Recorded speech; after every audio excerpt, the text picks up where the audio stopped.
bane mukubireko omwana omuwala ono atetenkanyiza engalo. She has fought with the piano. Atetenkanyiza ennanga n'agijjamu omwasi. She has fought with the piano and it sounded well. Esoso ne yepankapanka n'agamba osaaga nja kukuba. At the first why Satan said, you are joking, I'll play you. Era n'agikuba. And she has played it. Bw'aba tolina ky'oyigawo.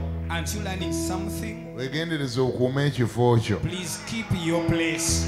Buli lw'otabeera mu kifo kyo. Whenever you are not in your place, Katonda ajja kusitula omuntu awo. God will raise somebody Akusituleko amafuta bw'ati agawummuze ku mulala. and you get the anointing from you to another person. Bwe balyoke bakugobe. Then they will dismiss you. Ate eggulu bwe likugoba obeera ogobeddwa. And when the heaven dismisses you, Ofundako naffe okugoba naye ng'eggulu lyakugobye. better if it is us that have chased you, but if it is heaven, Gundi gwe buli keetegeera buli ky'okola waliyo asobola okukikola. be careful. Whatever you are doing, there is a substitute. Ate jjukira kisa kya Katonda kye kituyamba okukola bye tukola. Remember, it's by God's grace we do whatever we are doing. Sawulo yalina omwoyo. Saul had a spirit. Sawulo ye yalina omwoyo omutukuvu. It is Saul that had the Holy Spirit, N'agukoleramu ekyejo. and he joked around with it. Bayibuli ga nti omwoyo wa Mukama ne gumuvaako. The Bible said the Spirit of God left him. Era olunyiri luga nti awo omwoyo wa Mukama gwali nga guvudde ku Sawulo. And the scripture said when the Spirit of God had left Saul, Omuzimu ogwavanga eri Katonda ne gumutuulako. and the evil spirit from God is sat upon his head. Omwoyo bwe gukuvaako. When the Holy Spirit leaves you, Katonda n'amala akuggyako omukono gwe bw'ati be